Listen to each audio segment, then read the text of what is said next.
Yeah, yeah, it's official. We We in official? here. It's official. We in here. Ref with a whistle? Yeah, yeah, What's yeah, going yeah. on? It's good with y'all. We in here. And we back, and we back. Yeah. It's been a Sure. crazy, it's been a crazy little shebang. As a matter of fact, I can do it on my phone now. I got my phone right here. Yeah. Let's go ahead and get it shared. I'm As doing y'all come in, make sure y'all hit that like button, hit the Yeah, man, share we button. ready to talk about some things, man. We got We people that's faking to be black, man. Talking about faking the whole at phone. this point, we got a list. You know what I'm saying? Like, what the hell? So we definitely gonna get into that. You know what I mean? People faking to be black. Shout out to CV and Jessica Cruz, Rachel Dolezal. You know what I mean? The game. Petty. Petty. Hey, they always say debate is a micro. We always say it's a microcosm of the real world. Yeah, man. But So listen, man. Back in 2010, 2014, we been knowing y'all was faking identities to get ballots and things. You know what I'm saying? And trying to hang. You feel me? right. In the words of Kendrick Lamar, you ain't gotta lie to kick it, my Get my nigga. nigga. You ain't gotta lie. You ain't gotta lie. Hey, that's a fact. That's a fact. We in here though. We in here. We going ahead and get it shared before we get it started. Again, make sure y'all hit the like button. Y'all say what's up in the chat. What's We gonna up? get it cracking. What's up, Deanna? What's good, y'all? Welcome, welcome, welcome. Say What's what's up, up. Deanna? Hit that love, hit that like. Y'all know what to do. Act like you know what's going on. I didn't share it. Go ahead and share it too if y'all would be so kind. Let people know we on in this thing. We about to have some good conversations. It's not just about what George and Damo talked about, but we're also gonna get into these vaccines that have popped up on the scene. Those are something that everybody needs to be a little bit, or probably are a little bit concerned about right now. So we got to get into some vaccine talk, and then we're gonna spin it around and really get into some political chop and really break down kind of what's happening right now with Joe Biden's campaign, with just a lot of things happening out there. So, Because no, best believe we will have some nonpartisan ass whoopings going on today. Everybody getting that smoke. hey, real quick too, I want to take a second and let me see. My bad. I'm trying to get this off. Share. Hey, shout out to the homie Cree Dub in the building off Twitter. That's Christopher Strickland in the comments. Definitely shared some chop up business all through the gram earlier and broke down our black people sayings, right? Black people measurements, black measurements. Took that video, threw it on the story, and put some enlightening business out there about how black people kind of need to control and embrace time a little bit differently. So it was dope. Said he was going to tune into the show, so I definitely appreciate it. Check out Creed Dub. I love black people who do things that we don't typically associate with black folk, and this is a black cyclist right here that is really hitting the pavement and doing some great things. Got some nice bikes, got some nice reflections on that Twitter. So shout out to Chris for pulling up and pulling in. We Some nice definitely teams. appreciate you. You said what? I said some nice teams. You know what I'm saying? Yo, Legit. hey. So yeah, so we pretty much in here now. Go ahead. Let's go ahead and get it started. Well, let's go ahead and get the ball rolling. Good evening, everybody. What's good? How you doing? Welcome to September. This is the Chop Up. This is your girl Toya G. Definitely tapped in with y'all, having a good time this Monday night. Who I got rolling with me? We got the conscious Lee, George Lee. Don't forget the Lee. You can see it at georgeleespeaks.com. We got some new apparel coming y'all way as well. And y'all already know what it is. It's your boy Damo, the political plug in the building. And yeah, I'm ready to beat up on these presidential candidates. Yeah, I mean, it's always fun. It's always fun when I can piss off liberals and conservatives at the same time. At the You know what I'm same saying? damn I time. mean, it's really not as hard as you should be trying to make it, but here we are, being able to kind of what I call group and scoop, kind of get them all You together. should never push it at the same Right, Yeah. right. But we in here, we got the show rolling. Like I said, it's a beautiful Monday night. Happy Labor Day to all of y'all out there chilling. This is the Labor Day edition of the show. We're gonna talk about some of that well, but before we do that, Lee, go ahead and jump into the Snapchat. Man, so the Snapchat, man. They say fake it till you make it, Over the weekend, man, hold on, what's going on with my thing? So last week, or really this past weekend, Jessica Krug set the internet ablaze last week when she seemingly confessed to post on Medium that she had assumed identities within blackness that she had no right to claim. She labels herself a coward, a liar, and refused of non-Black societies and culture in a cultural leech. Basically, it was able to take a lot of opportunities from Black women in terms of being using and authenticating the experience of the Black women and Black positionality with being able to say she's a Black woman.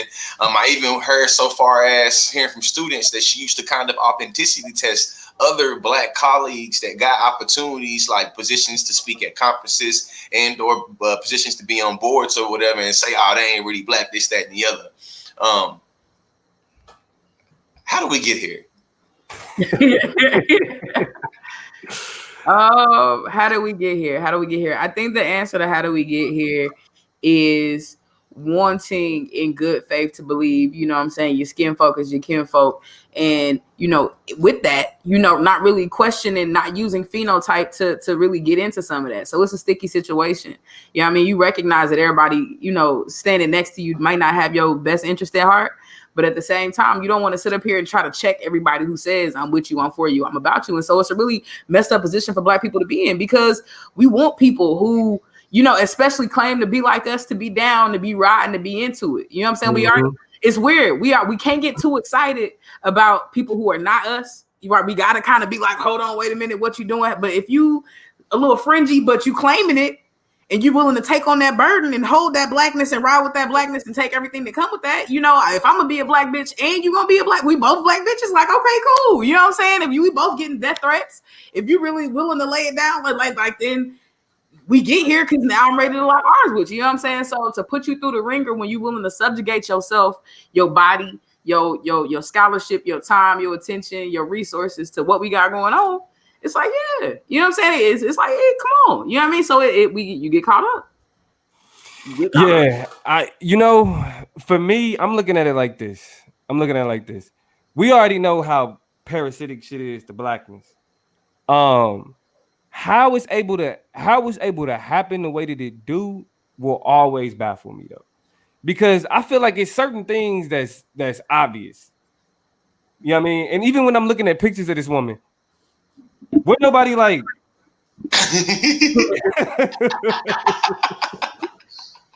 Like, nah, being for real, bro. Like with like she was like, yes, I am a Black woman. Hey, bro, like how many places have we been in collectively? And we've seen certain people, you know what I'm saying, that rock. I ain't gonna put no names on nothing, but you kind of was like, hey, bro, is he one of, you know what I'm saying? Is she? You feel me? Like, so people ask these questions, specifically people like that I know. I've seen George ask these questions. Toya, I've seen you ask these questions. I ask them quieter than y'all ask them, but I've asked them. You ask them though. So the question is, knowing that people ask these questions, how was it like specifically in a Latin and African American women's study? Think like, yo, who are you though? Let me check your background. Because even for them to say that, even authenticity testing people. But think about it though. How do you ask a nigga who is perceptually and representationally saying I'm a nigga, what's your background? Is that not disingenuous to the fact that a lot of us don't have that lineage to tie things back to?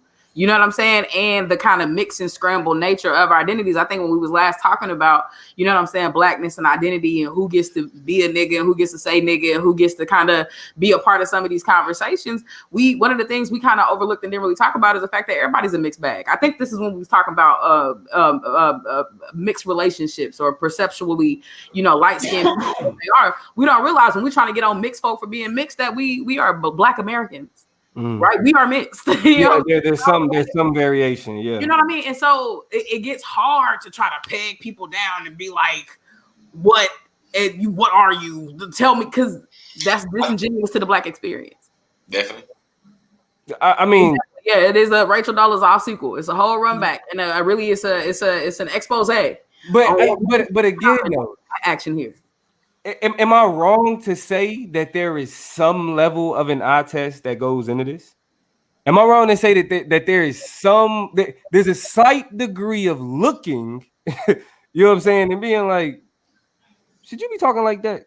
You know what I'm saying? Yeah. Like, for example, let's take the scholarship. Let's take the scholarship out of it. Let me ask you this. Let's take the scholarship out of it. Let's say she wasn't a scholar. Sure. Let's say she just said the word nigga. and she claimed to be black? If she said the word nigga and she claimed to be black, would we still be like, okay, well, I guess you could say it since you said you black? Nah, we'll look at you and be like, hold on. How? Yeah. So what's going on? What's going on? I mean, I don't know. I think, and I know we're about to kind of transition into a conversation about this, so I'll go ahead and say the G word. That gatekeeperism is a catch-22. You know what I'm saying? Like, it really is kind of weird, because before you know it, that same thing is applied to you and your barometer of nigginess. You know what I'm saying? Now all of a sudden people is able to G-check you on how black you can, and so it all becomes kind of what we say in debate, infinitely regressive.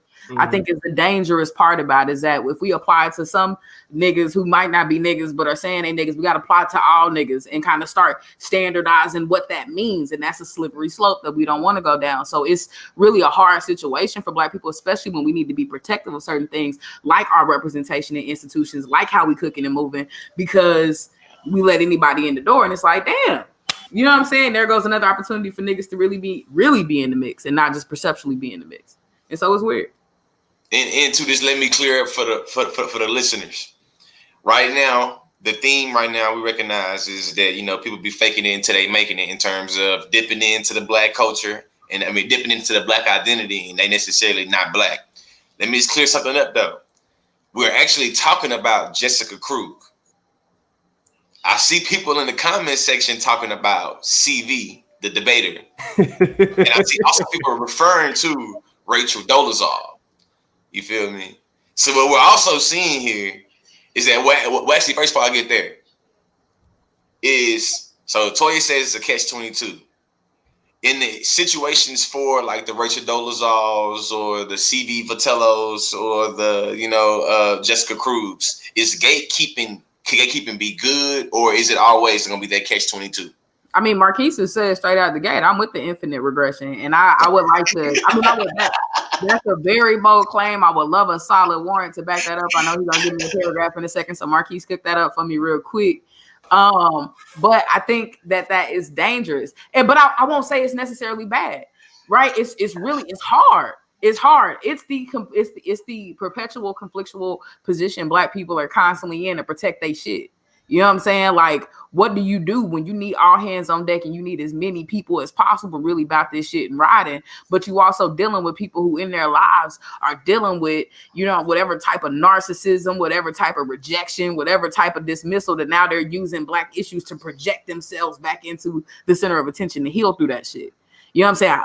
Why is that my responsibility? You know what I'm saying? I thought this was all hands on deck, but instead you're using niggas to heal through your own interpersonal trauma. And that becomes a real messed up position for black people to be in, because it's like, we need our hands on deck, but we got to go ahead and turn you around at the gate now, turn you around at the door, because you ain't with us. And yeah, and you know, and this is where I will say I'm more of a fan. You said what? Nothing. Keep going. Oh, I said I am more of a fan of gatekeeping than I am against it. You know what I'm saying? I'm not saying that we need to be hard pressed on like checking every light skin, nigga. You know what I mean? Because remember, like, your politics don't always reflect your complexion. Not all skin folk is your kinfolk. We know that. But I do think though it's certain, you know what I'm saying, levels of scrutiny that need to be applied. Period. You know what I mean? Like, so if to me personally, is that I look at people teaching this particular information the same way I look at the N-word, the same way I look at nigga. You feel me? You preaching it, you teaching it, you doing all this. What's your connection to it though? Yeah. And do I think that we need to be on stormtrooper type, you know what I'm saying, like pointing people out types? And it's nah. But yeah. I think a healthy skepticism is key.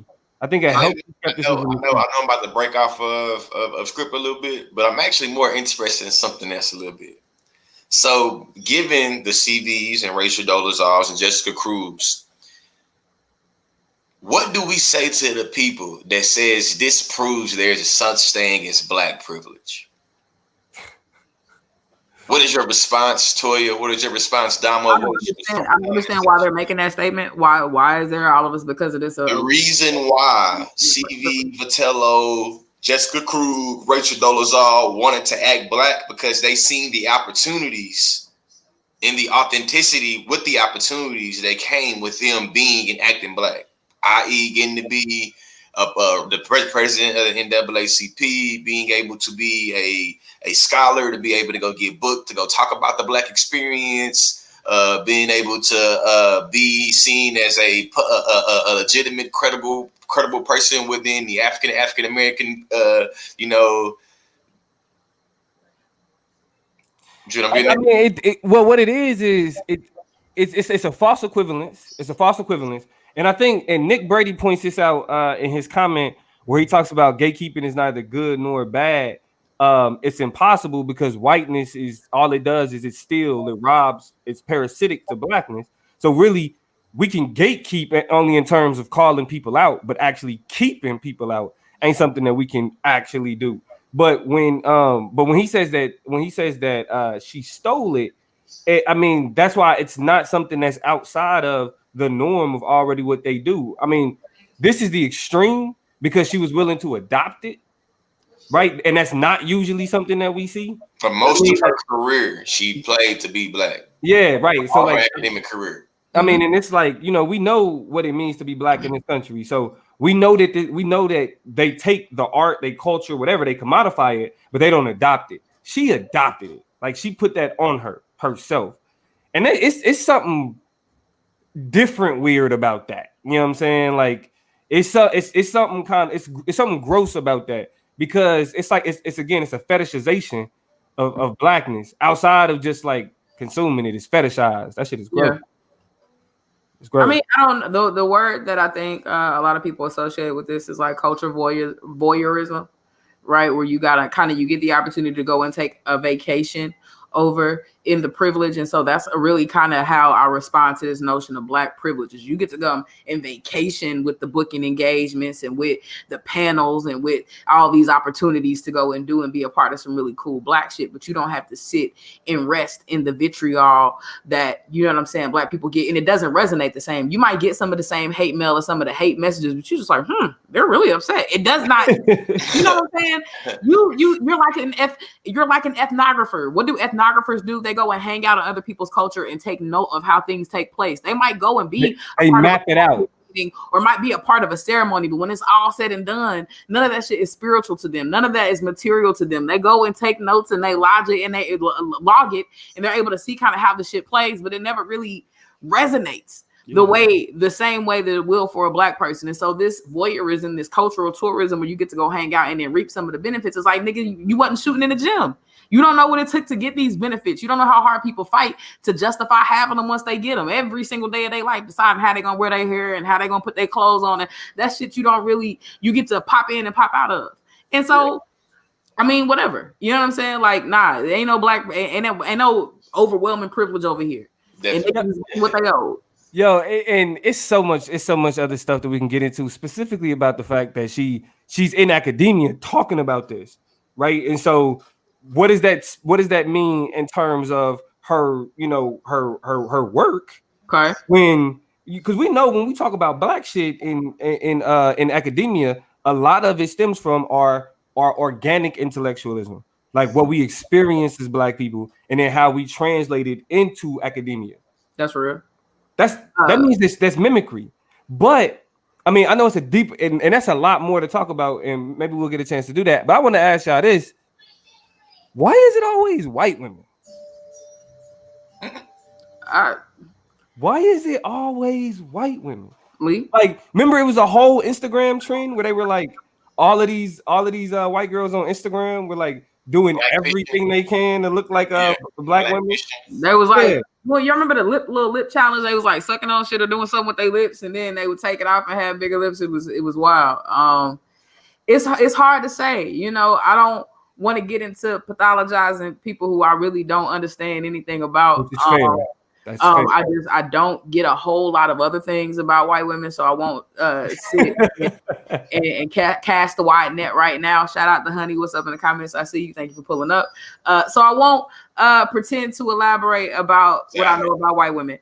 But what I will say is patterns and tendencies. You know what I'm saying? And I also think you know, white women have a bailout tendency, right? They cry wolf. You know what I'm saying? They were able to get away with a whole lot of, you know, affliction or perceived affliction, and they have been able to in different ways throughout their upcome in society. And so I think this tendency to take on trauma, to hurt, to pretend hurt, to play afflicted and kind of eat that, maybe there's something connecting there, but I won't understand why you want to be traumatized, pretend trauma, pretend hurt.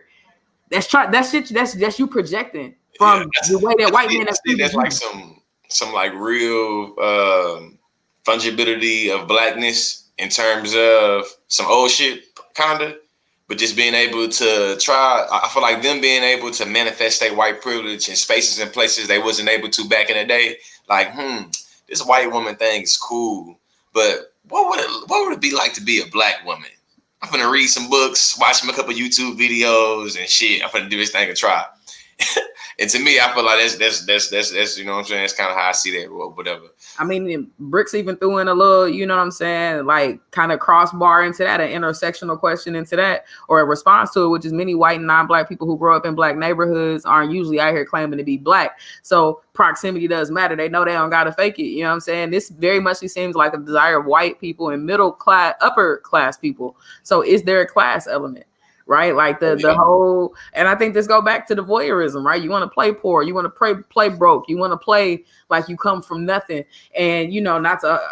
I mean, it's hard because a lot from Rachel Dolezal to CV to Jessica Krug, we hear that these women, I mean these individuals, CV is non-binary. I do want to make that clear just in case we ever misgender them. Yeah. They are they are non-binary. So I don't know if I made any slippages, but I want to be clear. I didn't make no slippages for sure. I don't think I did, but I want to be clear about that. We're not misgendering nobody, but they occupy a position in the world of, or have of affluence. You know what I'm saying? Alleged, you know what I'm saying? Kind of the ability to come up. And so it's very possible in response to Bricks, very possible that there's some intersections there. But the Snapchat, you know, is the Snapchat. And we hear more stories here lately than not about people faking it until they try to make it. And so, I mean, don't do that. You're getting exposed. They telling on you. Every time. And they got receipts. They got receipts. Yeah, man. That was the Snapchat, man. It was a Snapchat. We know, we see that everybody, they want our blues. I mean, yeah, they want our rhythm, but they don't want our blues. You feel me? Yeah. Everybody, you know, loves black culture, but hates black people. And in these instances, it's like, shit, everybody want to be a nigga until it's time to be a nigga. And what we've seen is that if we read any of the stuff in depth about Jessica Krug or about CV, they really knew how to play up the victimization, which to me kind of played up into the pathology and how black folks are always seen as playing victim and want to be the victim. And that's pretty much the only thing they try to pick up on and always call. Like, always had random situations and instances of being victimized because of them being their color. And it's like, but you claim to be so racially ambiguous, but you always claiming that these people, but they know I'm black though. And it's like, all right. But that's a snapshot though, man. What we got next? Let's go ahead and jump over into the social chop. We're gonna call it social chop. I want to talk about these vaccines, right? Word on the street, word around the old US of A is that come November 1st, right before the November 3rd election, Donald Trump will have and this is word to all the governors, so official word, that there could be a vaccine available for people to start taking ASAP. So people are already very interested in the timing of this vaccine, particularly because it has not entered phase 3 of the vaccine trial stage to have, you know, had enough participants really get some accurate data to see how it's going to work. Now, here's the gotcha and how on a black people level, you know, the alarms are kind of ring-a-ting-tinging, ring-a-jing-jingling on our end. Hello, you know, all types of sounds are happening. The alarms are going off because Xavier University down in New Orleans, as well as Dillard University, those are HBCUs down in New Orleans, Louisiana, sent out a memorandum, a letter, a notice, if you will, to its students. And I don't know why this is not making more news, but it's a big deal because basically I'll read just a piece of it. It says, "Dear students, staff, and faculty of Dillard and Xavier Universities, our communities have been hit hard by COVID with harrowing responses of the lives and health of our fellow citizens. Overcoming this virus will require the availability of vaccines available for all people in our communities, especially Black and brown neighbors. It continues, we, the presidents of Dillard and Xavier, are already participating in the current vaccine trial. As a part of the study, we have received our injections and have been monitoring and reporting symptoms and side effects. Upon our enrollment, we were fully informed about everything. So they're making appeals to now the faculty, staff, and students at Xavier and Dillard to do the same. Clearly, Black student population, probably a lot of Black faculty and staff, and if not, a lot of individuals of color. One thing I do know about HBCUs is they have a lot of international professors who come in and teach at those institutions as well. And so what's y'all's initial reactions to Donald Trump coming out with this hot off the presses vaccine right before the election, and also the invitation and kind of imploration, if you will, they're being implored by these universities to participate in these vaccine trials? What's your take? Man, I feel like it's kind of double-edged sword. Because on one end, I feel like we always being picked as some guinea pigs for the rest of the world. To, you know what I'm saying? In order to see the success or the efficiency of a vaccine or, some type of a cure. Think of just different times we've been used as guinea pigs, for this random experiments. And even though this experiment wouldn't be random because it is uniqueness in terms of why it needs to be done now, and it's about the coronavirus and COVID, it may be like, I don't know, I'm a little skeptical. But on the other end of the sword, I do recognize the uniqueness of how coronavirus has impacted Black and brown people in Black and brown community. So it's kind of neat. It's like I'm kind of in between a hard rock and a hard spot for me personally. How I think about it. Yo, this is why you can't take white money. Period. Because it's white money. White money? Yeah, in terms of this is a HBCU. This is campaign talk. That's what this is. Remember, Donald Trump donated all of this money, or dedicated, not donated, excuse me, purposed all of this federal money for HBCUs. Mm-hmm. For that reason, there's now an incentive for HBCUs and their relationship with Donald Trump to be fruitful. This is why. Influence. And I use the term white money facetiously, but I use it to describe the I use it in a way to touch on like the relationship that Black organizations and Black groups have with money that comes from people outside of those groups. Mm-hmm. It always comes with the price tag. The money comes with a price tag. So you said what? Everything comes with a price tag. Well, yeah, of course. But this is the price tag of doing business with Trump. And now that's offering up Black students as, like George said, as guinea pigs. Because I know doctors who are like, I wouldn't take that vaccine. You know what I'm saying? Nobody's like, there is no common consensus that, this is exactly what we need. This will stop it. This will shut it down. You know what I mean? It's all like, these are trial testings. And for it to come out right before an election and to have HBCUs specifically speaking on it and inviting and appealing on the behalf of the president, you gotta leave that money alone. You can't tell them to leave that money alone, but it's a messed up situation. It sounds like. Yeah. So, because to me, it's almost like the human cost of doing business. Which that puts value on life. You know what I'm saying? So that lets you know that numbers have been crunched, right? In exchange for this much money, we kind of expect or would like this much of a response to these. You know what I mean? So it really starts to get real sticky in terms of how things come full circle. But now that we kind of get y'all's initial vibes, we got comments going in a little bit. Y'all talking about some stuff I want to talk about here too.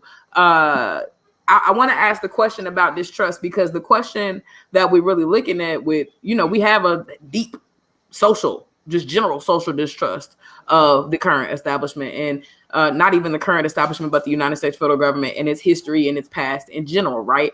But the question has to be asked, how far can your distrust really go, right? How reasonable is your distrust, especially and particularly in moments like these? Now, even in the Tuskegee letter, and I see in the comments, we look at things like the Tuskegee experiment, right? Where Black people We're kind of swindled into being test subjects for the syphilis vaccine. We look at the California women's prison example up in NorCal a few years ago. I think in the early 2000s, women were forcefully sterilized, right, and put in a position where they were forced to take a medication that changed how our body responded to reproduction.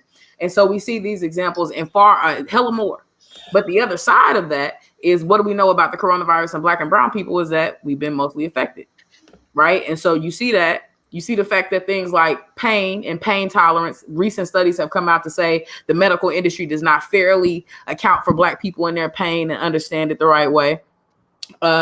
Things like the BMI, another example, right? A commonly used medical tool that does not reflect the body types of Black and brown people. And I could just go on and on and on with a bunch of different examples. So I got you, Devin. You know, a lot of people say we need data to make sure.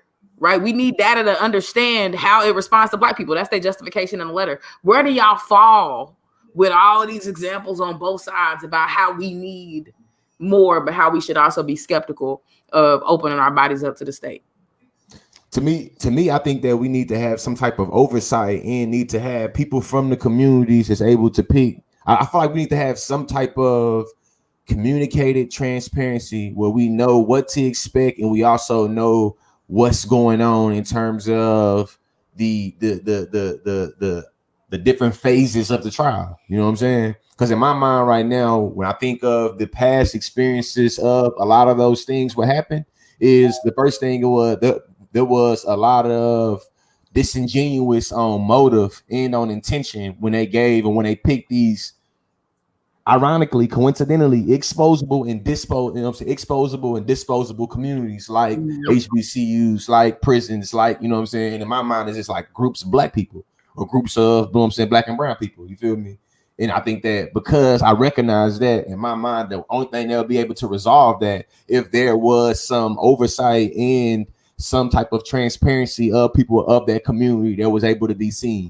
And people that, you know what I'm saying, couldn't be bought in, and where there's like literally a whole bunch of transparency. You know what I'm saying? A group of 30 people, I'm saying a council, a committee of 30 people that will be, you know, communicated with like on a real intimate basis every 15, 30 days, every 14 days, you know what I'm saying, about what's going on in terms of who dying and who ain't dying, stuff like something like that, you know. But and see, and that's off top of the head, I don't know. I can think about it better. Yeah. In my mind, it would help. And that's where we start living in the utopia, because it's like, nah. Oh my. Yeah, that ain't how it worked though. Like, yeah, of course we would want the oversight and all that other shit, but the reason why we see these letters coming from HBCUs or to their students and not from OU to their students, unless I'm wrong, George, have you gotten any email from the University of Oklahoma? Seen any letter from me? I guarantee that right there would have hit my Twitter or my Facebook right there. I would have seen that one. Yeah, and so what it is that when it comes to these types of things, I want to because I want to address it how you bringing it up, Toya. In terms of that trust, like on one hand you have medical progress. How do you break the tie? How far is too far for your distrust where you're not working backwards and not even being good for your own self? So the way that I break the tie in this particular instance, the tie on just vaccines in general is much more difficult. And I know we're gonna talk more about why that is, more like once we get more in the chop. But this specifically, the way I break this tie is like the politics of it, right? Regardless of whether or not we need medical advancements and we need people involved, it doesn't start with picking Black people to be the subjects. It starts with identifying Black scientists, Black geneticists, Black, you know what I'm saying, epidemiology. Spit it out. Black epidemiologists, those types of people, the Black people that do the science, not the bodies. Yeah, you know what I'm saying? Right. Yeah, you feel me? Or bring us the Black people who are involved with, you know, putting that shit together. What goes into it? You know what I mean? Not just, okay, let's just see what happens to him. I mean, and they'll say, well, not a lot of those people are entering that field. Let's start all the way down to education and the barriers y'all have to young Black kids getting excited about getting into the sciences and things like that in the first place. It really is a broader conversation that needs to be had. I know that with this kind of broader conversation about distrust that needs to be had, George even gave us an example and maybe some of the hoops and hurdles. Me, myself, personally, I feel like I'm not going to trust the vaccine until Donald Trump take it on the White House steps. I want a Democrat. I want him to trust the vaccine so much that a Democrat, he willing to let a Democrat give it to him because it's so unbeatable. I don't want nobody bipartisan. I don't want nobody take it. I just no. I want to because no. I and I'm gonna tell you why. For the same reason as you, the time of is terrible. I think it is a more strategic move for Donald Trump in order to build trust with the American people. Say, hey, December 3rd, December 15th. A vaccine is coming. We working hard. I'm working for you. I want you to trust the process. We're being thorough about it, but we are moving it so you can trust me. I'm working on your behalf. Win, don't win, whatever. We're on the right track. That's to me, more trustworthy and realistic, and would instill trust in me to vote for you. Then I got a vaccine on November 1st and the election's on November 3rd. Like that, just you sound shady. Yeah. You sound crazy. You know what I'm saying? So I'm not buying it. But I recognize that I'm implying myself and implicating myself in my next question about conspiracy theories, right? I'm gonna scroll up because at the beginning of the conversation, straight out the gate, the homie Chris said it's a strategy for the election, not a solution to the new pandemic. Already out the gate, this is directly a plan attached to the election. There are other people saying that this is just a chance for them to insert the chip. Other people saying it's the market of beast. Other people are saying that this is population control. Other people saying that it's more than one version of the vaccine and they're going to slip us the nigga recipe or the poor people recipe or whatever they're going to give us. They're going to give us what they need to give us. They're going to give us the dollar storage version, the Walmart version. Great value. And so it's a lot of conspiracy theories out there. Do y'all... And not all of them is crazy because like I started the conversation with, it's a history of them being shady, y'all. So tell the truth. Is it any one particular conspiracy theory, either that you've heard and that you done caught your ear like, what the hell, or that's the most interesting? Or is it one that you kind of like, yeah, I buy into that when it's possible, especially when we know truth is stranger than fiction? What is your relationship to some of these conspiracy theories? Man, I'm definitely buying into the timing and the uniqueness of this because I feel like there's a definite double bind for most of this coronavirus epidemic. Most of the people in power, especially the people that support Donald Trump, has been saying this coronavirus thing is a hoax. So now all of a sudden that you going down in polls and you see people kind of pissed off. Now you're trying to shove something down our throat. And I think just thinking about the ethics in terms of that's like the ethics that's structuring the motive in the time span in the, you know what I'm saying? I ain't got time for it. Like, no. See, me personally, I'm not doing it. I ain't taking that. I know for a fact because I'm so skeptical, and you know what? I'm not even a conspiracy theorist at all, but I'll pass on the vaccine all the way. Because in my mind, even if they told me, like, even if Donald Trump with Facebook Live, Instagram Live, and had gotten, I would still be like, nah, I want to see that like, I find like I just would be skeptical, you know what I'm saying? So it's just, you know. I'm gonna jump in real quick because this nigga Chris Strickland, the homie Credo said it's Clorox. Don't forget Donald Trump had people drinking Clorox for about a week and a half in this before Fauci had to get in there and tell people don't do that. People literally went to the hospital. I don't put it past. Yes, Marquise, they saying the market of the beast. A lot of people saying 5G. That's one I didn't mention, but you know, everybody looking for 5G everywhere. First it was the new iPhones. Next thing, I think then you know, they were saying that. You know, they said that 5G activated coronavirus. The coronavirus in the first place. Yeah. I mean, you know what the thing is, I'm it's hard for me because when I'm listening to like people like anti-vaxxers or people that's extremely anti-medicine, when I'm listening, I want to be like, no, but you know, remember polio and smallpox and this, that, and that. I want to say that to them. But then when I hear the people, they just be like, no, what? Our medical system? Our pharmacies? No. Right. All we've done is brought no, bro, it don't work like that. These niggas got a point. You know what I'm saying? Because when it come to black people, the shit that they call conspiracies, motherfuckers actually did. The Tuskegee experiment, if it wasn't confirmed, right? Like based on medical, you know what I mean, records, and people say, yeah, we did this shit. They If be it calling us wasn't crazy to this day when confirmed, they demo. you said what? They be calling us crazy to this day. They'll be like, nah, man, that is a conspiracy. Like the government would never do that, you know, that type of shit. And then, but nah, we know it. You know what I'm saying? Like that's conspiracy type shit that's been confirmed in real life. The government actually conducted experiments on a community. Let's be for real. Not on one or two. I mean, and I mean, and the practice of sterilizing black women. That shit is like, I mean, yeah, they doing it up until the 2000s. Yeah. You know what I'm saying? Like, shit. And that's only what we know about. Think about it. I mean, other people have already also argued too, you know, things like the fluoride in our water, the kind of byproducts of a lot of the medication that we take.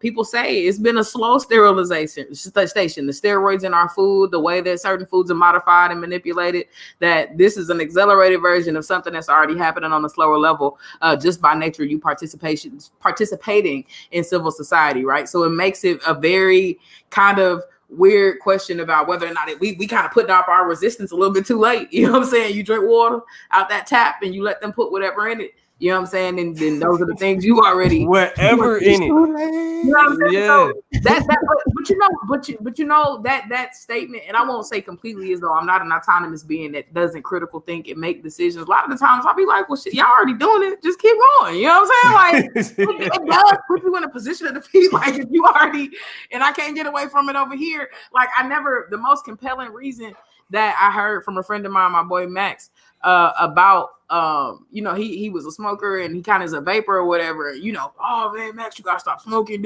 He like, look, cancer is everywhere. Move to the state of California. The first thing you see on the sticker at the gym, at everywhere, at the plant store, at everywhere. Damn Michael's when you want to get fabric for a pillow, it's a possibility it's cancer in here and you might get it. We want to let you know before you come up in this hole. You know what I'm saying? So when you think about it like that, the propensity and the likelihood that we catch something is already heavy in our lives right now. And the last thing I'll say about this particular vaccine that has me nervous is throughout this process, a lot of people have not seen, but it's been doctors from around the world who have a union or a coalition. I don't know what to call them, the consortium, if you will, that have, you know, different backgrounds, different perspectives, but are nonpartisan and not even American. So not affiliated with American politics. So don't even have them as a primary interest, but because we're such a focal point for the coronavirus, have to use the United States as a stimulus for a lot of information. And they have come out on a couple of different occasions about how things are too accelerated. These studies and the research are not expansive enough. They don't include enough people, enough details, and they've tried to have a lot of outcry that smaller news systems and stuff are getting track of, but are for obvious reasons are not making it to the top of the bin when we talk about how things are developing. So everybody's skepticism is realistic, you know what I'm saying? And all things are on the table. I wouldn't take nothing off the table. It's just a question of, just like a whole lot of other things in life, when people are willing to take their guards down. There's a lot of people who didn't want flu vaccines and polio vaccines and this, that, and the other, and to this day will die by that. And there's other people who have loosened up. So we see a lot. Rita Reese says, Black newscaster here, took part of the first round of vaccination experiments, just started in July. The vaccine is already ready. Where are the results, please? Okay, so apparently the vaccines, have been rolling since early July, or in July. And so a lot of results, a lot of collective kind of data and stats need to be brought in. And I think it's realistic that we start to want a lot of that stuff now. You know what I'm saying? We want that intel. Definitely. Like what it said. Show me something. I just think that I want to shout out. Hold on real quick. I want to shout out this YouTube comment just because we don't be putting enough on the YouTubers too. S. Patel says, this social topic is really hitting home. As a physician and debate coach, I struggle with how HeLa cells, are intersected my education. We can't unlearn the advancement that came from abject cruelty. Henrietta Lacks. Yes, Henrietta Lacks. You know what I'm saying? Her cells, which are the prototype for a lot of life-saving, healing, understanding that we have about the body and how it functions and puts itself back again. A lot of the blueprint for what we know about the body came from a Black woman. So it's very important that we look at, her as the fulcrum for how we even start to understand the body in the first place. Now, the question is that a justification for more Black people to put themselves out there so we can understand our supernatural capabilities, just like those HeLa cells, or should we still be protective? And see, I think that the HeLa cells and the story of Henrietta Lacks supports the skepticism, because to this day, you know what I'm saying, the Lacks family is still fighting for, you know, to like, I don't know the word, to be the power of attorney or to be able to own it. You know what I'm saying? And I feel like because of that very nature, we know, again, the doctors did not have any transparency or communication to Henrietta Lacks or the Lacks family on what they were doing with those cells, and that those cells even had a uniqueness to them. So my understanding, you can be a little, you know what I'm saying, random black kid that, you know what I'm saying, from across the tracks, and you know what I'm saying, that just decided to go to, you know, the school Xavier, and they didn't found something unique with your blood or something like that, and they don't tell you. Or, you feel me, just like, to me, it's just too much. To me, it's a lot. You feel, oh, they got a settlement? Oh, they got a settlement. My bad. Make sure I ain't spreading no misinformation on the chop up. Shout out to you, Devin Cooper, and shout out to everybody that, you know what I'm saying, that's in Baltimore. They got a settlement. But we know that it took a long time for it to get a settlement. And I just know that it still raises a lot of skepticism in terms of what's going on and how they could use our stuff in terms of medical, just medical foul play. And I'll say this, and then I'll let you put a cap on it, Toya. That the reason why these conspiracies hit as hard as they do, and why black people get so, like, why we find them so convincing, is literally everything that y'all just said. There's nothing beyond the pale for us.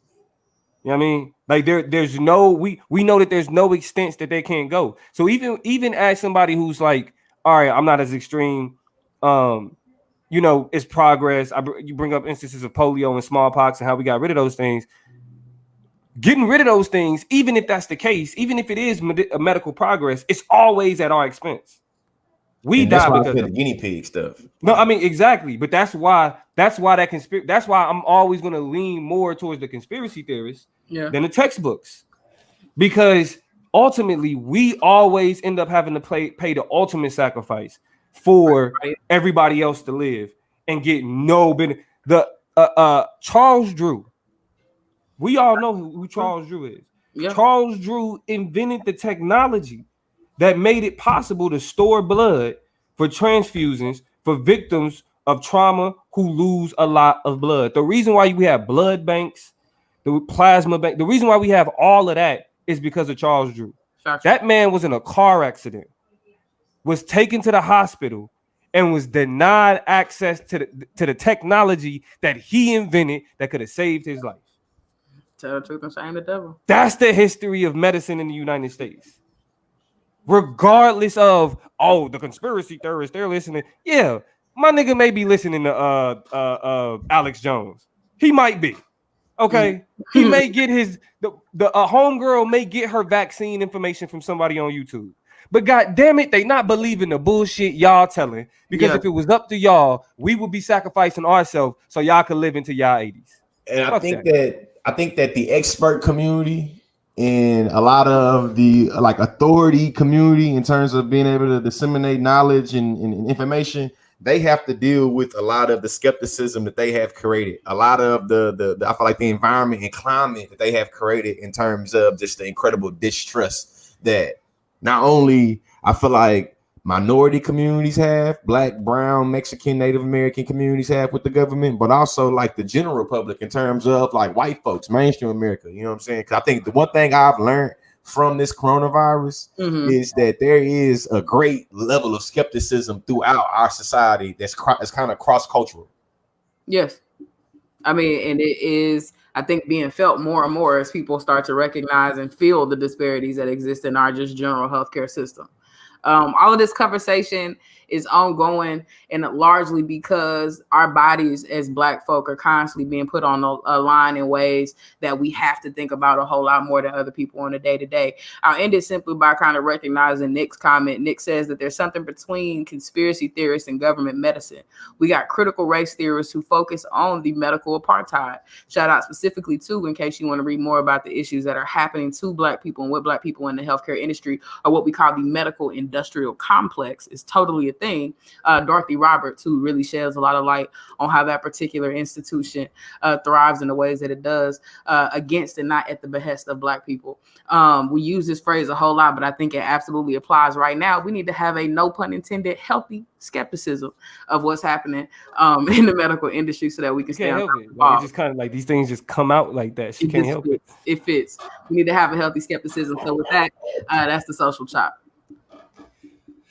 Hey, beautiful social chop. That was a good one, to you, boy. You do your thing when you do your thing. I tell you. I really had to talk to the people about how y'all feeling about it because it's coming soon. We're about to have to make a decision. Yeah. So we'll go ahead and keep it pushing. Keep it short with the. We're gonna go and get into the political chop. We just got a few stories that we're gonna touch on. We ain't gonna get into too much because it's just a lot of foolishness. It's election season and it's just silly shit. So let's first start with let's start with everybody's favorite new favorite Democrat, Joe Biden. Joe Biden just recently released his newest attack ad, and when I say attack ad, you would think I'm talking about Donald Trump, right? Or attacking conservatives. Nah. Is that what we call this nigga Joe Biden thought it was acceptable to release an attack ad on looters. Yeah. On the looters of the unrest. Come on. Out of everything that you could be talking about, this man releases a attack ad talking about I don't stand for looters and looters aren't American. And wait, is this not the country that celebrates the Boston Tea Party? Please stop it. Please stop it, Joe Biden.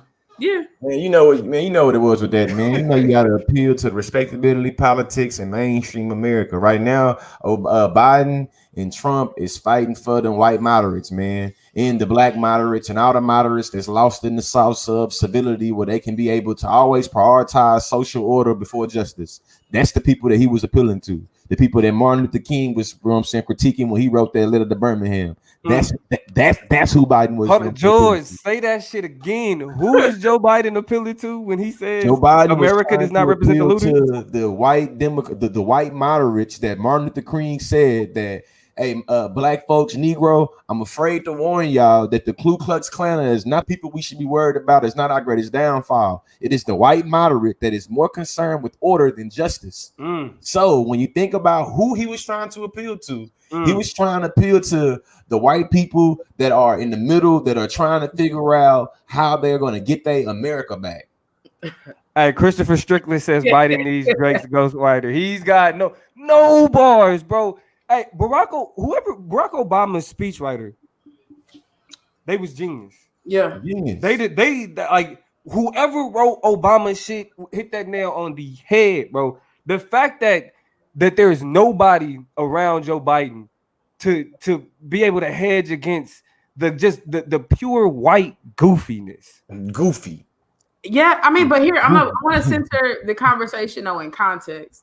And I don't know about the timing of this particular ad in comparison to everything that's been happening in Wisconsin and in Portland, right? But there are some weird lines being flirted with in terms of how these riots is playing out, right? And this looting is playing out because looting and rioting, I think, are being used interchangeably to talk about the escalation of protest, right? Anything outside of their perception of peaceful, which is also bullshit and loaded because there's been a lot of peaceful protests that have been broken up and set ablaze by the police and by the laws. And so all of that shit is real subjective. But I think that in a world where the things are happening in these two cities and all across the country, they're having to draw a hard line. Here's what's missing for me. You know who they should have had in the mix, standing at least alongside them, making some statements about looters and shit? Kamala Harris. You need to be in the mix talking about crime and how you feel about it. Coming from this white man is going to be this racist and problematic. Anything this white man got to say about Black people getting out there and getting in the mix and getting hectic and getting busy and about that action, about their liberation is always going to seem racist. If you want to seem like you making any sense about this shit, you better use the Black woman you chose. Ain't that what she there for? To talk about looting and rioting because she needs to start speaking up about her stance on the law and start saying out loud how she feel about the current system of law and order that's playing out right now. And secondly, We need some better answers than looting is bad. And we need a developed, complex, complicated, messy conversation about the state of affairs in the United States and how we got to looting in the first place. So don't have no dismissive ass conversation like people just stealing shit for the sake of it because it's Tuesday, because that's not what's happening. Okay, or shit, go back to the person y'all like to. Y'all love to quote Martin Luther King. Martin Luther King said, "Rise is the language of the unheard." So figure out what the hell these folks trying to say and what the hell y'all ain't been hearing. It's easy to apologize and be like, "Don't do this," but like, hey, let me ask y'all this then. Do y'all feel like that's even an approach that they should go, given the criticism of Kamala right now? Anyway, should they take an anti-looter stance? Should they take this pro law and order stance in a world where one voter turnout with a particular group of people, black people, will be the determining factor of whether or not you get elected? Period. Like let's not even play no games. If black people were to turn the fuck out, Joe Biden is president. That's no bull. That's no games played. I mean, you know what a really big question has to be asked at this stage in the election, though, and I don't want to truncate the rest of the conversation, but is niggas paying attention to political ads or people in general? I would like to see the numbers on how effective political ads are, because you know who watches political ads right now? The same people who watch TV. You know who watch TV right now in real time? Old people. You know who ain't paying no attention to these political ads in the middle of their Hulu shows? Us. And the old people. No, but they showing up though. Like they got Hulu ad space. Yeah. Sure. Right. But are we compelled by those? I think as a general public, there's a lot of nonpartisan, just kind of political science and communication and marketing, advertising research that goes into the effectiveness of political campaigns. And they already know a lot of that shit is throwaway money. A lot of this stuff is a part of a very antiquated campaigning process that don't have no relevance anyway. Ooh, bring that nuance. You know what I'm saying? So bring that nuance. The impact of these political ads, you wasn't finna change. You wasn't finna A, get my attention, or B, change my mind in the first place. And so it's an echo chamber. You are sending, your signals out to your people to make sure that they stay tapped in or whatever. But and that's the reason why I think they stands too. What's the word you use? Inadequate. I feel like this, to me the stance, antiquated. Taking a public stance on looting to me was not needed, because regardless of them taking that public stance, the criticisms about Democrats and it being in Democrat-ran cities and it's not gonna go away.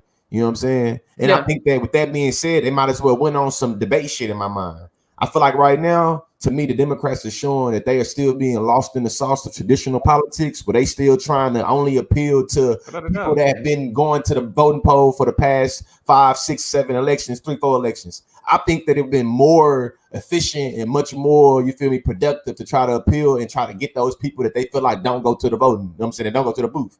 Try to get those people to go register. Try to get those, in my mind, figure out what's going on with them. And what I think not gonna get them to go is saying the shit you're doing right like that, right there. It's like, and that's what I'm saying. Like people, because Chris is in the comments, like conservatives, old people, I'm using those kind of conflated, but conservative / old people listen to antiquated tactics. We don't listen to that old shit. So maybe we should be concerned about the ads and what they're saying. I'm not saying they are irrelevant completely to what's driving campaigns. I'm saying they're inconsequential into getting new voters to sway one way or to sway another way, which is why y'all getting into, hey, y'all, calm down, encouraging people to register to vote, encouraging people to get out there and be a part of the process. Like, that's what you need at this stage in it, because none of these ads is changing nobody's minds. Here's why. Looter, code for black people, code for bad. Don't like them. We don't want to do nothing. Don't want to support they got going on.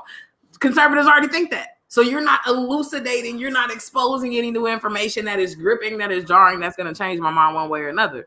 Either I'm going to read through the dog whistles or I'm going to vote for how I was already voting because you know what I'm saying? Like the shit, it just, to me, whatever. You know what I'm saying? I think I'll say this and then we'll get to the next story. I think I after listening to what you're saying, Toya, I actually think it's not inconsequential. It's actually worse. It's counterproductive. Okay. At best, it's inconsequential. At worst, even though people don't watch the ads, it's a story, right? Like The Root. I've seen an article on The Root already, right? Like it's proliferating. Even Fox News is saying, "Hey, Biden has put out an anti-looter ad." So ultimately the people who's like Joe Biden ain't really fucking with black people is already gonna be like, see, confirming it, cutting them off, and then the people that was on the fence is like, now I'm not fucking with you. But also there are people, we have to remember that the people that's just like, it does not matter what I've seen these tweets. It does not matter what Joe Biden does. There's nothing in the world that will keep me from voting for him. Voting for him to get Donald Trump out of there. Like there are people. That's balance. I guess that is more of the binary that I should be talking about when I talk about the inconsequential nature of it. Either you thought Joe Biden was racist and problematic and fucked up beforehand, and this was just like, look at this nigga doing what we already said. That's why I'm not voting for him. Or you gonna do what you got to do to get Donald Trump out of there, and that's just another ad that you're gonna let kind of roll by, and that's a hit you gonna take. Like, damn, that was kind of racial. Maybe not racial, it was definitely racial. And then you're gonna keep it pushing because you feel like it's too much at stake to stake it on something like that. Let's get into this next story. And I know this is one that hits George personally in his field of endeavor. I mean, and it can affect my bag a little bit too. So my God. Oh yeah, for sure. Yeah, because yeah. But check it out. Donald, this is diversity. Y'all like that headline? Donald, this is diversity. Solid alliteration, buddy. Yeah. So for federal employees, Donald Trump is saying you better not pay nobody to schedule no type of diversity, nothing, training, nothing. We're not training on no diversity. It's anti-American. If you're trying to tell people how to talk to other people, no, we not fucking with it. If you're a federal employee, it's done. Hold on. Too, let me make this clarification for the people that's watching that's in the comment section, either in now or after the fact. Yes, Donald Trump banned critical race theory trainings. Critical race theory is literally what gives backing and structure to the whole entity of diversity and inclusion training. Literally all of the learning objectives, all of the values, all of the perspectives comes from the legacy and literature base of critical race theory. Yeah. So don't try to hit us in the comment section with none of the bullshit ass shallow criticisms about misinformation, because guess what? Donald Trump knew what he was doing when he made this outlaw in terms of criticizing critical race theory and anything about white privilege, especially when it comes to things about slavery. And we see what he's doing now with the 1619 project, whatever it's called. Yo. Yeah, okay. But my bad, no, I did that thing you said I shouldn't do. What about this and about this? No. But you know what? That was perfect though. Like that was perfect because look, what it's speaking to is, well, I'll just ask the question: can he do anything else? Like, if I always think that it's like, well, no, he's like obviously racist. You know what I'm saying? Like obviously.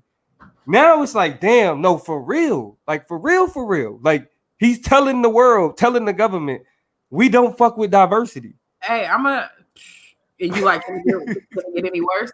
I fear a lot about how the American conscious perceives fascism or totalitarianism or authoritarianism. And it's partially because I keep coming across like random posts and random messages about the ways that things like fascism take place, and people are waiting on a big boom, a big bah for the fascism bell to ring. And by the time it rings, it's gonna be done too late. Yeah. Right. And so I think when you say, can it get any worse? Absolutely. And that's because we're dealing with somebody who has been given inches, is now been motivated to take miles. Right. You know what I'm saying? And so we have already, as a pre-Donald Trump, been falling into various forms of fascism, of authoritarianism, of, these kind of gross violations. And then we go a little bit further. And once we take some concessions, we see presidents like Donald Trump that can really start to hyper accelerate a lot of these things. Right. And so when you say, can it get worse? Is it possible it can be worse? Yeah. Like 1000%, it can get worse. It will get worse. And I think that is a reflection of us having not stopgapped a whole lot of things we should have stopped a long time ago. I want to respond to this comment real quick. Yeah. He's slowly turning USA into a fascist country. This wasn't a comment, but this is a great comment. I ain't no response to that. That's right on point. But Robert Robinson says, I'm confused. Are you all saying Biden and Trump are both racist or racial? Let me clear up that confusion for you, bro. We actually saying something very specific. And it's neither one of those things have to do with just calling them racist. Biden specifically, that conversation was how even operating from a liberal or moderate liberal standpoint, you have there is a effort to criminalize black people, and in this instance, it's done in the form of looters. So there is a weaponizing of protests that is done against black people that Joe Biden is taking advantage of to maintain white votes. That's what Joe Biden did. With Donald Trump, what we're talking about specifically is the ways in which government is being utilized to challenge any ways in which black people have infiltrated institutions and utilized the information and the philosophies that they've developed to change those institutions. He's actively pushing back and challenging those efforts to change I guess we could say the epistemology of workplaces, of how black people are situated within those spaces, and specifically challenging the effort to get white people to understand the ways in which they are implicated in the oppression of black people on an everyday basis. That's what's happening right now in terms of Donald Trump attacking diversity and inclusion. Go ahead, George. I mean, the only thing I would add into it is that when we start thinking about making America great again, and the idea of making America great again, and the idea of America being a melting pot, I feel like we start to get into how some things are just don't mix. You know what I'm saying? Or we see that there's a rhetorical tension. That's how I would put that. There's a rhetorical tension between America being a melting pot in this great country that has this celebrated, multiculturalism, in the same country that has its federal employees being outlawed from having training for diversity and inclusion. So I think that, to me, it's just a tension. I mean, Noel makes a pretty solid point. She says he is confirming to the world he is racist and wants to strategically hinder education of white people that may elevate due to education, right? We underestimate the amount of white people who I won't, pretend to project onto all white people goodness, but people who are literally in a state of confusion. And we like, in 2020, and they like, yes, in 2020, I've hidden behind and I've been ignorant and and whatever. And so just like a teacher, right, with a new student, I can't overlook the fact that just because other people have been here before and they might be on I got to go back and get you too, right? You know what I'm saying? I have to go back and make sure you being plugged with the information too, which is why we have this type of training. Why you come in and you got to go through these seminars and you got to do this training again. Yeah, because you might have forgotten, or I can't take for granted that you learned it or that you've seen it. And so, yeah. You know what I'm saying? For those people who are in those federal positions that do want to do their jobs better, who are having a moment of reckoning, whose communities did get burnt up and messed up, and they trying to figure out and make sense of it all. Those are the people who need a training, and now they're not gonna get it. And the people who don't want it, guess what? You still got to go sit in the conference room and go sit around and sit on Zoom and go sit through the shit and do whatever to get your box checked or whatever. So it works for me either way, right? Because it's time you have to spend and have to invest in a structured, a benchmarked system that at least ensures that you've been imparted the information. Not so much that you'll always use it, by the way, but so that when you don't use it, I can hold your ass accountable and fire you. You knew better. Pick the next person. Yeah, that's why you signed that paper at the end, right, George? Exactly. You know what I'm saying? Cool. If you use it, cool, great, awesome. It's about when you don't use that shit, and I get to go ahead and come on, go to HR, go ahead on over there, and go holler. Yeah. And then they pull your file and be like, so. We had the lecture. We had a young man by the name of Conscious George Lee came in and he spoke to you all. And then there was an affidavit that you signed at the beginning and at the end. It was a pretest of the poster that you went through. And for some reason, it's not gelling that these microaggressions, yes, it's a word you should have learned, are not acceptable here in this state. Yeah. So, yeah. All right. So that's that. I mean, really, it ain't even much more to unpack. I just wanted to, again, it's like the terror watch that George Bush used to have. It's the racism watch. You know what I'm saying? Like we in the red or we in the orange. We ain't even in the red yet. We in the orange. The last story we're gonna get to today is because it's Labor Day. and I'm killing it with the titles today. Essential Labor Day. Essential Labor Day. It's essential. It's essential Labor Day. You know what I'm saying? Because we all know what Labor Day is. I'm here for it. Yeah, yeah, we all know what Labor Day is, and we all off today. I'm sure y'all had some barbecue, beers, enjoy time with some family. And it's about celebrating the accomplishments of people who fought for the worker in America, right? Fought for laborers and fought for workers' rights and all of that shit, right? Mm-hmm. And in 2020, we're going through this pandemic. And within this pandemic, you take your ass to a restaurant to go get something to eat. You probably shouldn't be at the restaurant during the pandemic, but you decide to do it anyway. But the number one reminder that your ass should not be at this restaurant right now is the fact that your waitress not only has on a face mask, Your wait staff. Excuse me. Let me not gender those people. We're ungendering in 2020. Yes, your wait staff, whoever they are, have on a mask. Shut up, George. They have on a mask, Yes, but then they also have on a face shield. They do. And then they have on rubber gloves. And they're also keeping their distance trying to take your order. That should tell you that these people should not be at work. You feel me? So in the context of us talking about celebrating the worker to close out this political chop, I want to get, how do y'all feel like, speak to the essential worker. Because while some niggas been working from home, niggas been chilling, whatever, it's been people that have been going into work every single day of this pandemic. Let's talk to them. The short answer is capitalism is bad. And that can be the long answer if you want it to be, but I'll elaborate. The worst part about essential workers during this time and how we've had to navigate and negotiate that is understanding that we're putting them at risk. Absolutely, by going out and patronizing these establishments, by going in and being in their midst and ordering and not wearing a mask the entire time we're there and a whole lot of things. But these restaurants are already functioning at 50% or less. They're already open by the graciousness of the states that have allowed for them to be so. And these same essential workers, a lot of them only have a certain level of experience or education that locks them into those jobs. So it ain't like they can go get other jobs. That's the job for them. So as much as we argue about this, as much as you have local businesses saying, come buy from us, don't even go through Grubhub, just call us straight up and come place an order, come see us, come dine in, come do whatever, because of the gridlocks of capitalism. On one hand and in one position, stop it. On one hand, in one position, you in a position where you don't want to be out here potentially spreading the virus, but on the other, you paying somebody's bills, and they know that too. You know what I'm saying? So it's messed up. Cap is bad. Yeah. George. And what I add to that is pretty much just the double bind of capitalism.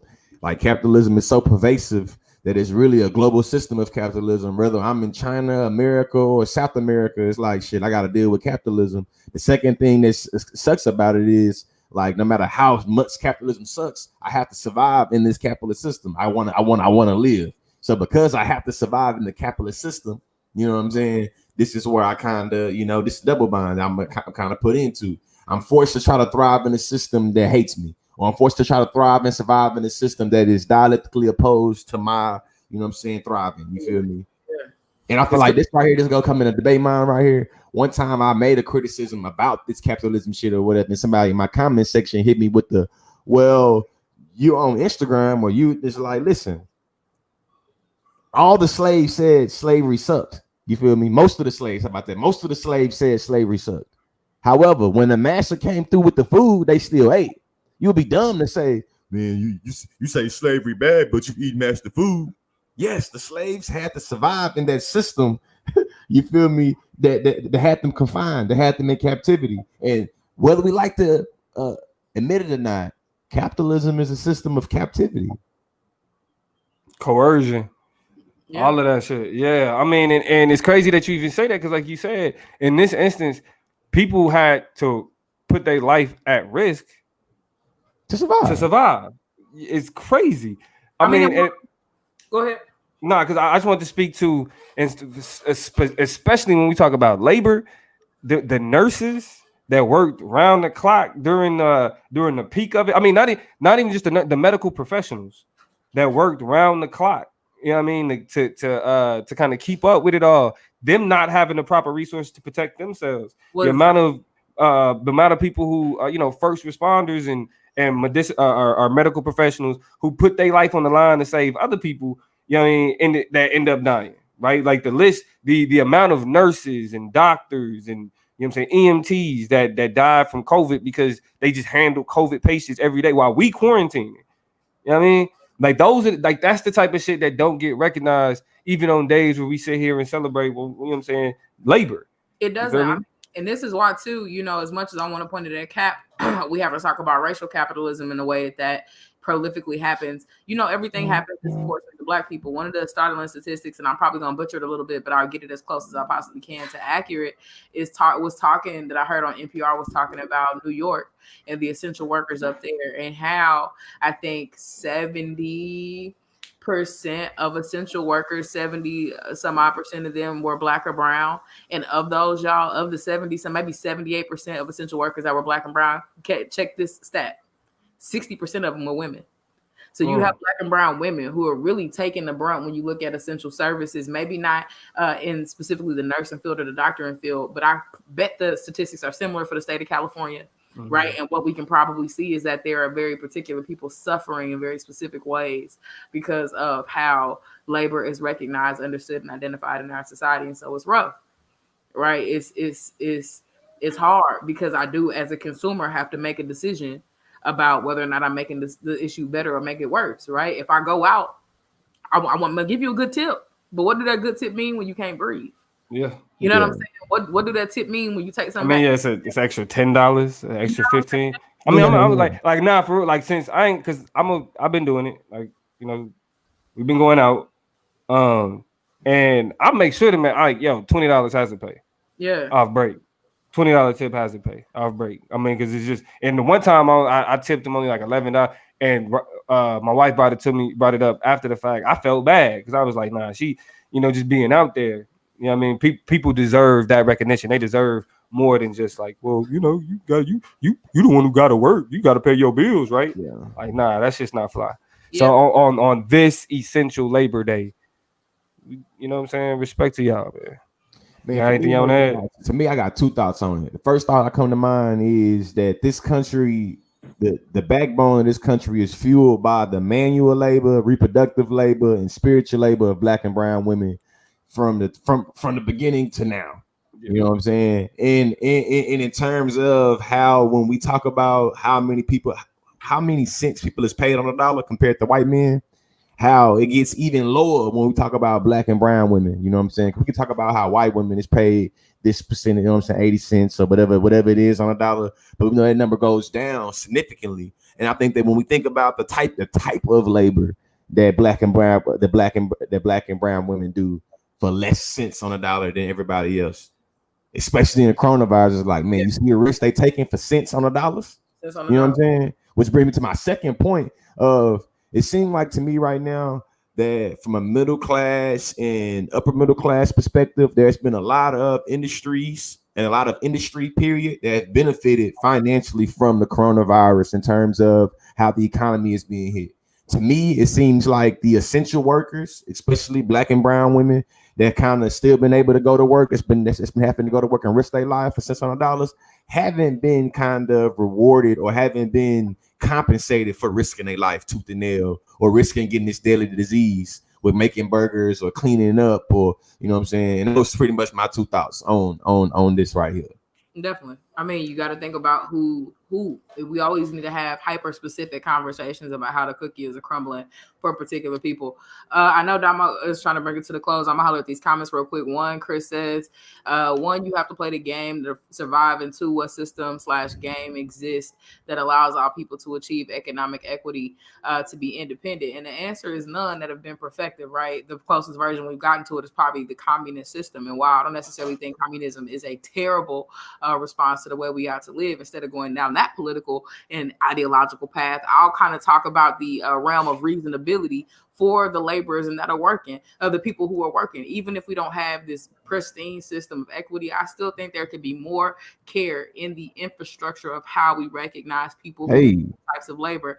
And my hope is that, the orientation toward unions, toward unionization, toward labor representation, a lot of these conversations come back to the forefront of this American engine as we move it forward, to have discussions about what that starts to look like, because the laborer as it exists is not a conversation we've been having in realistic and contemporary times, as seen by conversations about minimum wage and how we can't seem to agree on something as fundamental, as basic as that. So we need to have more 2020 inflation-based conversations about the ways individuals and particular people are implicated within the systems that we have. Noel says these employees are also facing additional hardship. The CARES Act says employees should accommodate work at home schedules first. So if an accountant is COVID positive, but mild symptoms, they may not use any sick leave because they can work from home. However, the same equipment operator that can't work from home will burn all of their sick leave. There is no thought of equity for these jobs and these impacts. All jobs are not created equal, period, point blank, and across the line. And we've got to stop taking such a blanket approach. Stop being so lazy toward a system that we created. If you've made capitalism to thrive this way, you can't be so surprised that some of the cracks and crevices of it, those holes start to get bigger and people start asking questions about how we're going to fill them. That's how you make a system work, is when that perfectly oiled machine where the proletariat is in there being the cogs that make it work, that when the cog burns out, you figure out how to replace it with a better piece. Damn Marxist.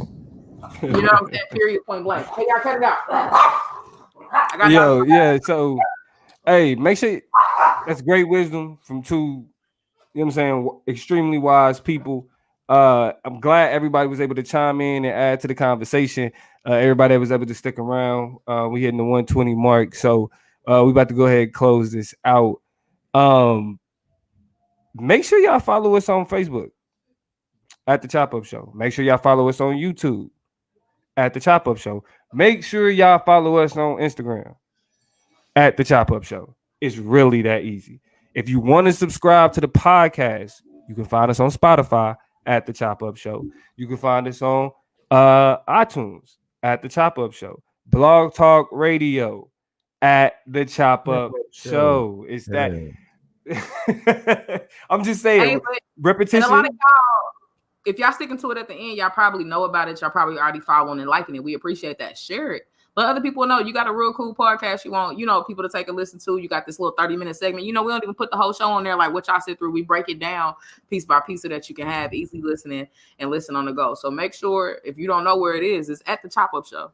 Right, just Google it if you don't feel like going to individual stuff, will pop up. But outside of that, share it. And tonight, share this episode. Like, somebody might watch it retroactively. They might see morning time. Show this thing, man. And if engagements are necessary for the show to get some traction too. So if you haven't already, love it, like it, care it, do whatever. If you want a mad face and you don't like us, at least react to it. That's fine. We'll get out there, do that too. So just interact with the post. Anything we post, make sure y'all let people know we are The Chop Up. Yeah, y'all be easy. Oh, before we do that, at The Political Plug, at Toya G, at The Conscious Lee, everywhere. Find us. Yeah, we out. Good night, Rob. Have a good one.